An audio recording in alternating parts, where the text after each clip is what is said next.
ഉമ്മൻചാണ്ടി കല്ല് മാത്രമേ ഇട്ടുള്ളൂ എന്നാണ് സഖാക്കളുടെ ഇപ്പോഴത്തെ പ്രചരണം. ഒരു പദ്ധതി നടത്തിപ്പിന് വിവിധ ഘട്ടങ്ങളുണ്ട്. DPR, ആർക്കിടെക്ചറൽ ഡിസൈൻ, പാരിസ്ഥിതികാനുമതി, ഗ്ലോബൽ ടെൻഡർ, പദ്ധതി കരാർ അടക്കമാണ് അവ.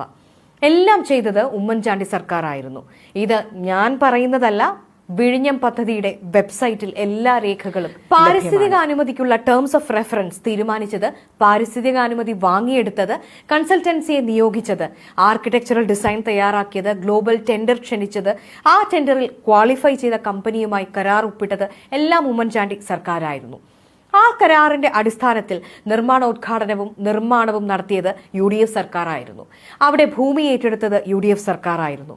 മത്സ്യത്തൊഴിലാളികൾക്ക് വേണ്ടി നഷ്ടപരിഹാര പാക്കേജ് 475 കോടി രൂപ അനുവദിച്ച് നടപ്പാക്കിയത് നമ്മുടെ സർക്കാരായിരുന്നു. 2015 ഒപ്പുവെച്ച ആ കരാർ പ്രകാരം 2015 ഡിസംബർ 5 നിർമ്മാണം ആരംഭിക്കുകയും 2019 ഡിസംബർ 3 അത് പൂർത്തീകരിക്കുകയും ചെയ്യണമായിരുന്നു. ഇല്ലെങ്കിൽ പ്രതിദിനം 12 ലക്ഷം രൂപ പിഴ ഈടാക്കാൻ വ്യവസ്ഥയും ഉണ്ടായിരുന്നു. എന്നാൽ 6 വർഷം വൈകിയാണ് പദ്ധതി പൂർത്തിയാകുന്നത്.